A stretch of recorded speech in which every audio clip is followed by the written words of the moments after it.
Hello everyone, this is Fahim Siddiqui for your maths class 10. This one is your introductory class of chapter 1 real numbers.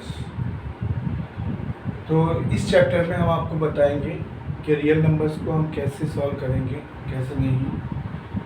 इसमें देखना है सबसे पहले real numbers क्या होते हैं उसके बारे में जानना ज़रूरी है। रियल नंबर्स के बारे में बताते हैं। रियल नंबर्स क्या? Real numbers are the union of both rational and irrational number. Real numbers क्या होते हैं? दोनों ही रेशनल और इरेशनल नंबर की क्या होती है? यूनियन होती है।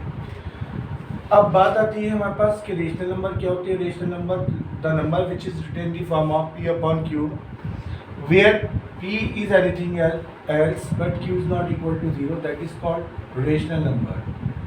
वो नंबर जो p अपॉन क्यू की फॉर्म में लिखे जा सकते हैं, जहाँ पर p जो है वो कुछ भी हो, यानी कि 0, 1, 2, 3, 4 and so on, but q is not equal to 0, that is called real number. Irrational number जो होते हैं वो रियल नंबर के जस्ट अपोजिट होते हैं। वो क्या होते हैं? जैसे जो नंबर p अपॉन क्यू की फॉर्म में नहीं लिखे जा सकते उन्हें इरेशनल नंबर बोलते हैं। जैसे हम बात करते हैं इरेशनल नंबर की, पाई एक इरेशनल नंबर हुआ। अब आप बताएंगे कि पाई की जो वैल्यू होती है हमारे पास तो 22/7 होती है। सो माय डियर चिल्ड्रन, ये 22/7 तो होती है, लेकिन इसको हम कभी भी एग्जैक्ट फॉर्म में नहीं लिख सकते। इस वजह से पाई जो है एक इरेशनल नंबर है।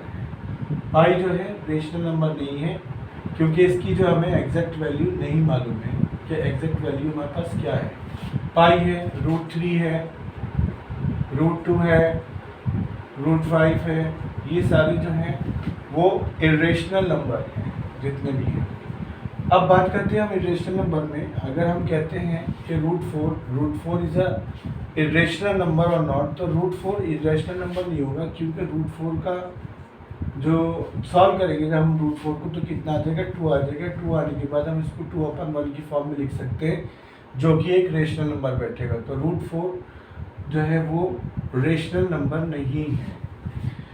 Now we will go to the next term. Here these numbers can be expressed on a number line. Real number जो होते हैं वो क्या कर सकते हैं? हम उनको नंबर लाइन पे लिख सकते हैं, जैसे कि हमने ये नंबर लाइन पर रिटर्न करके दिखाया है। कोई भी एक नंबर लाइन ले लेंगे, नंबर लाइन पे कितना 1 0 1 2 3 4 0 1 2 3 4 5। So we can express these numbers on number line. क्या रियल नंबर जो होते हैं वो नंबर लाइन पर रिटर्न किए जा सकते हैं। Now we will go to the third point, that is the real number can be both positive और निगेटिव। रियल नंबर जो होते हैं वो पॉजिटिव भी हो सकते हैं और नेगेटिव भी हो सकते हैं। हमने उसको यहाँ दिखाया है कि पॉजिटिव क्या होते हैं, जैसे कि हमने दिया है कि 0 1 2 3 4 5। हमने एक नंबर लाइन ले ली,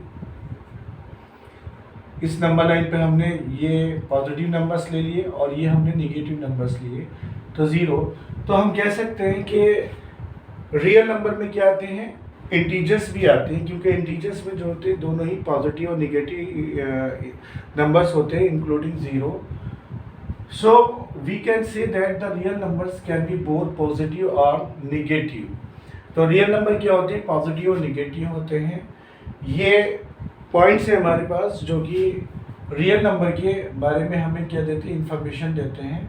पहला चीज़ है क्या? Real numbers are the union of the both rational and irrational number. Real number में क्या आते हैं? रेशनल और इरेशनल नंबर आते हैं। रेशनल नंबर आपको मालूम हो गया कि रेशनल नंबर क्या होते हैं। Rational number p upon q की फॉर्म में लिखे जा सकते हैं, लेकिन q is not equal to 0। Example आप इसमें दे देंगे, कितना 2/5 है, 3/7 कर देगा आप इसमें कुछ भी, एंड सो ऑन। ये क्या हो गया? रेशनल नंबर हो गया। इरेशनल नंबर पाई, √3 √2 √5, जिसमें हम वैल्यू नहीं फाइंड कर सकते, वो क्या होते हैं? इरेशनल नंबर होते हैं। नाउ हम कह सकते हैं कि रियल नंबर में जो होते हैं वो कॉम्बिनेशन होता है, यानी कि यूनियन होता है रेशनल और इरेशनल नंबर का। अब हम बात करते हैं सेकंड पॉइंट पे आएंगे हम, वो क्या है? Fundamental theorem of arithmetic. My dear student, अगर आप चैप्टर को अच्छे से समझना चाहते हैं तो ये सारी चीज़ें आपको बहुत ध्यान देनी होंगी। क्या होती है फंडामेंटल थ्योरम ऑफ अरिथमेटिक? आप बताएंगे every composite number. Composite number, पहली चीज़ ये आपको कंपोजिट नंबर मालूम होना चाहिए। कंपोजिट नंबर क्या होते हैं? वो नंबर जिसके मोर देन 2 फैक्टर्स होते हैं, वो क्या कहलाता है? कंपोजिट नंबर्स कहलाता है। सपोज 4 है हमारे पास, सपोज हमारे पास 6 है, 8 है, ये हमारे पास कंपोजिट नंबर हो गया। अगर हम 4 के फैक्टर निकालेंगे, 2 2 ज़ा 4 और 2 1 ज़ा 2, तो हमारे पास 4 के जो फैक्टर्स आ गए वो कितना आ गया? 1 आ गया, 2 आ गया और 4 इट्स आ गया। ऐसे ही 6 के निकालेंगे हम तो कितना आ जाएगा? 1 आ जाएगा, 2 आ जाएगा, एंड 3 आ जाएगा और कितना आ जाएगा? 6 आ जाएगा।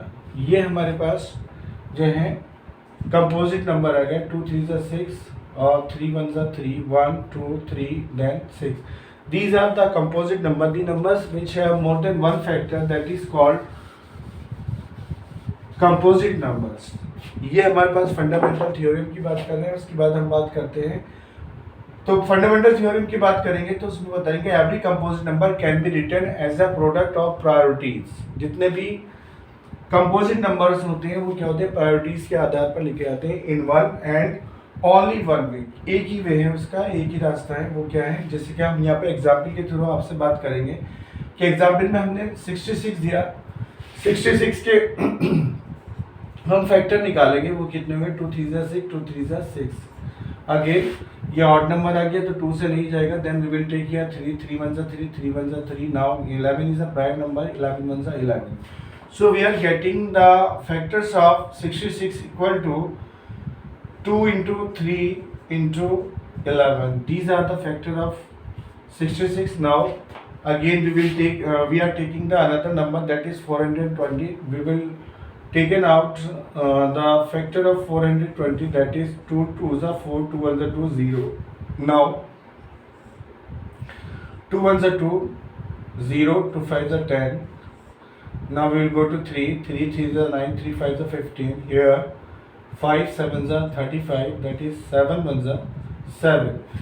So the factor of 420 will be 2 into 2 into 3 into 5 into 7. 1 will be in each and every terms.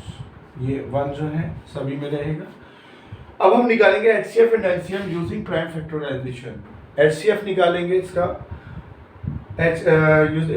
HCF and LCM using prime factorization ये निकालेंगे। तो LCM जो है 66 और 422 का जब हम LCM निकालते हैं तो हम क्या करते हैं माय डियर स्टूडेंट? हम सारे फैक्टर्स इसमें नोट डाउन करते हैं। जैसे कि LCM में हमारे पास 2 कितना टाइम्स आ रहा है? 1 टाइम्स आ रहा है यहाँ पर, और यहाँ टाइम्स कितना आ रहा है? 2 टाइम्स आ रहा है। तो we will take here 2 into 2 into, now 3 is 1 times here and 3 here is also 1 time, that is we will write here 3. Now 5 is not there, we will write here 5, that is we will go to the next number is 7 here, then 11. We will note it down all the factors of 66 and 422 to find out the LCM. Now we will multiply 2 2 is 4, 3 is 12, 5 is 60, 60, then 11 7 is 77, 60 into 77. We will multiply here 6 7 is 42, 2 6 7 is 42, 2 46, that is कितना? 4620. Here 4620 will be the LCM of this number. Now we will find out the HCF of 66 and 422. What will be the HCF? जब हमें HCF निकालना होगा तो we will find out the common factor here, that is we are watching 1 here also and here also 1, then 2 is here, 2, then 3, this one. Now 11 is not here, so we will find out the common factor. Common factor will be 2 into 1 into 2 into 3, that is 6. So HCF and LCM using prime factorization, we have got LCM equal to 4620 and HCF equal to 6. This is our known as fundamental theorem. इस तरह से हम क्या करते हैं?